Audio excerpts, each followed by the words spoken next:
Teknik kapor. Us u David.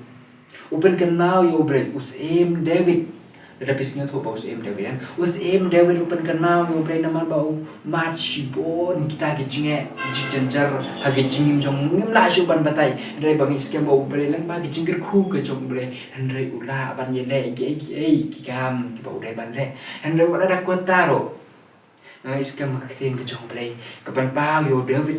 bau dai ban ya kerti ke badai. Wala Marchibai. Wala Marchibon kita gijinge hagi jingim jong. Ino yang wan ya jinjar na kita gijinge jong na bangan like na kita aduh bau David Ukraine kini kita one ino yang one year habinga na kita gijinge Henry habau David mari ta cibon ta gijinge Henry kata kapor uparau what ino yang magwe kumne snya ba one year habinga kata kapor don't wait ubayara ya David udah Samuel ubaya thosh phang David udah nong yarap tahu David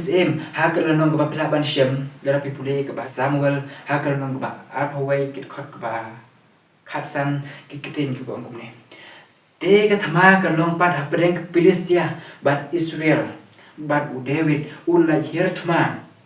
lembat ki shakri jong uro bat ula yalet mai ke Filistia David te ula thajjar hakata kapor kedekot David yeng ban yalet ma tang mal ko hi klem saria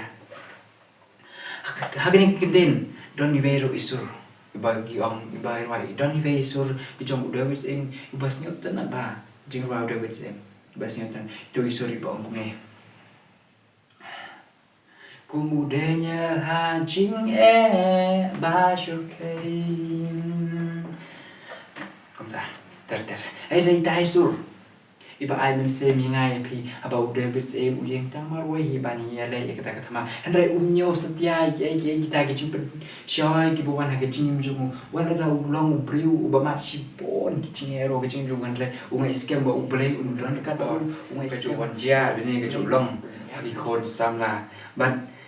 ni dai ban tip kumno bagini gede khon samla kilong ke iki ban kit di kilong kor ke kya ha ke jingim jongki bat ke serem hagini ke jingim ke bang im ke menta long ke jingim ke ba ni dai ban im ke ba na ke ba tam hagini ke sngi ke bang im menta rengang iskem ba ublei wa me se mi pi re kiten dua mi no shun tru chunga hagini ke chan me chunga ni sngi kilong di bakat khu nak ngap igini ke video hagini ka chan me chunga tangini ki kiten ke ba kindian aduai shublei ba ublei udar ka ba pi barga jingim chong pi ublei ko khu mata brom chung